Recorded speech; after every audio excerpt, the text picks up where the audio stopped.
कल मैं एक लड़की के पास मेरे प्यार के सर्जरी के लिए गया, पर उसने मेरे प्यार का प्रोहिबिशन कर दिया और पुलिस के अगेंस्ट मैंडेमस फाइल किया। फिर पुलिस ने मुझे अरेस्ट कर दिया।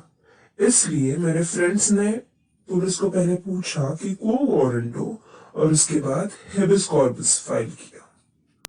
अगर आप ये स्टेटमेंट सुन के कंफ्यूज हुए हो तो डेफिनेटली आपको ये वीडियो देखना चाहिए, क्योंकि आज हम डिस्कस करने वाले हैं कॉन्स्टिट्यूशन में दिए गए 5 रिट्स जो कि heart and soul of the constitution है।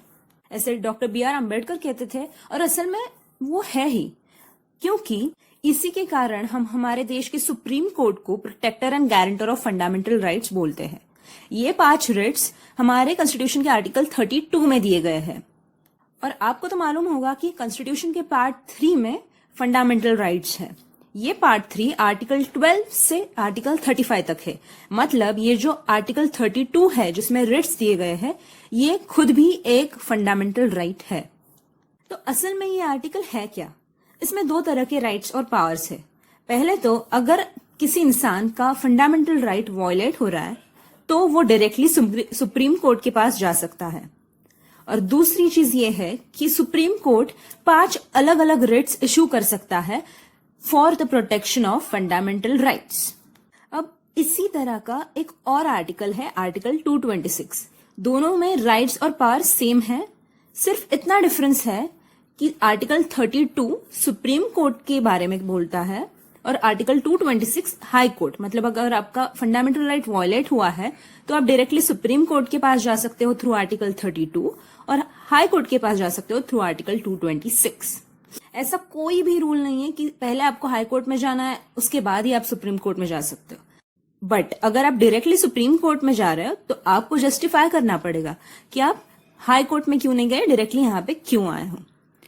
और आर्टिकल 32 सिर्फ फंडामेंटल राइट्स के प्रोटेक्शन तक ही लिमिटेड है और 226 में अदर पर्पसेस जैसे कि एडमिनिस्ट्रेटिव ट्रिब्यूनल्स वो भी इंक्लूडेड है। तो चलिए अब देखते हैं हमारे 5 रिट्स और सम इंपॉर्टेंट केस लॉज। सबसे पहले देखेंगे हेबिस कॉर्पस, जो कि मोस्ट पावरफुल रिट है। योर ऑनर, उसको क्यों अरेस्ट किया गया है? यस, ये इलीगल अरेस्ट है, इसलिए मैं पुलिस के अगेंस्ट हेबिस कॉर्पस इशू करता हूँ। तो जैसे कि आपने अभी यहाँ देखा कि पहले उस इंसान के फैमिली मेंबर ने कोर्ट को अप्रोच किया, सुप्रीम कोर्ट ने एग्जामाइन किया कि उसको अरेस्ट किया गया है, उसके पीछे कोई लीगल रीजन है क्या। उनको कोई लीगल रीजन, वैलिड रीजन नहीं मिला, इसलिए उसको रिलीज किया गया। सबसे इंपॉर्टेंट बात यहाँ पे ये है कि ये habeas corpus writ public bodies या फिर प्राइवेट इंडिविजुअल्स और बॉडीज के अगेंस्ट, दोनों के अगेंस्ट इश्यू हो सकता है।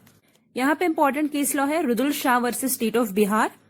इसमें एक इंसान को 14 साल एक्स्ट्रा सजा दी गई थी, बट ये रिट इशू करने के बाद उसको रिलीज किया गया। उसके बाद हम देखेंगे सेकंड रिट, जो कि है मैंडेमस।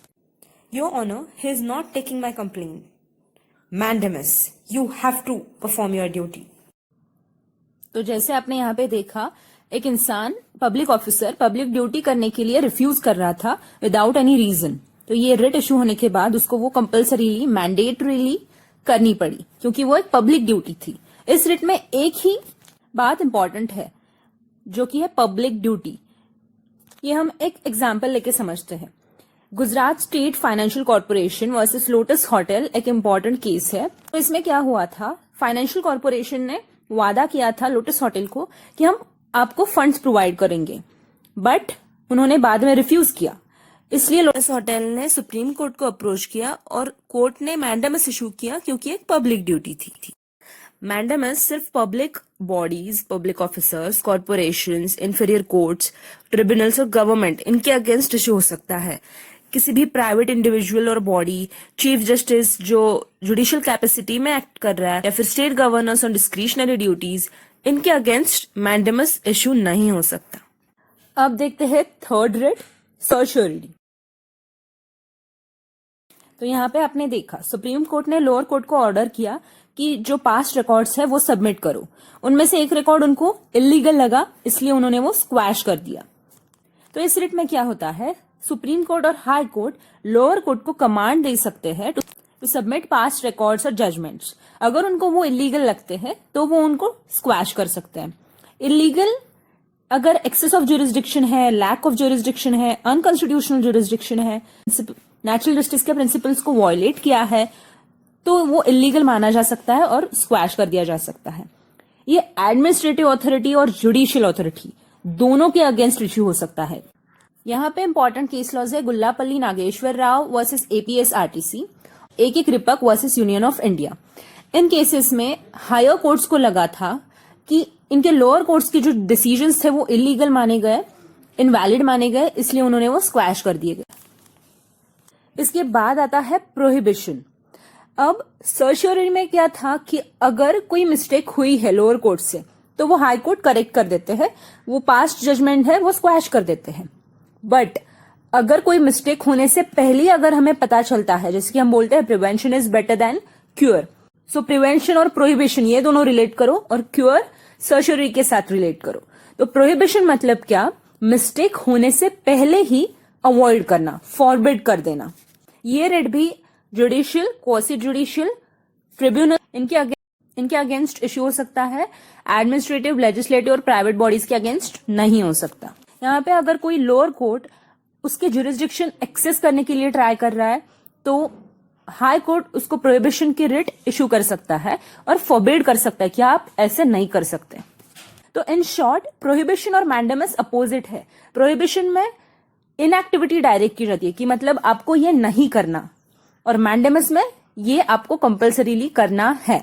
ऐसे दो अलग अलग रिट्स है। और लास्ट रिट हमारा है क्वो वारंटो, मतलब बाय व्हाट ऑथोरिटी। इसमें पब्लिक ऑफिसर्स को पूछा जा सकता है कि आप इस ऑफिस में हो बाय व्हाट ऑथोरिटी।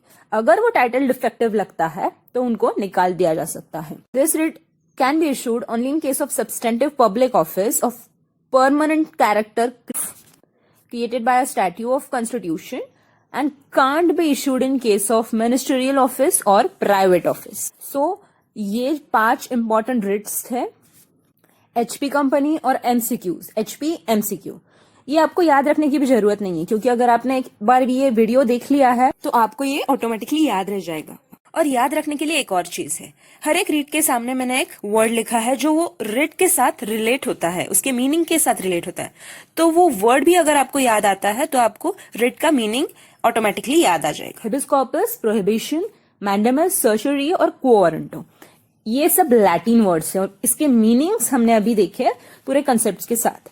अब वो पहली स्टेटमेंट फिर से सुनो और उस स्टेटमेंट में मैंने जो रिट्स यूज किए हैं उस पर ध्यान दो।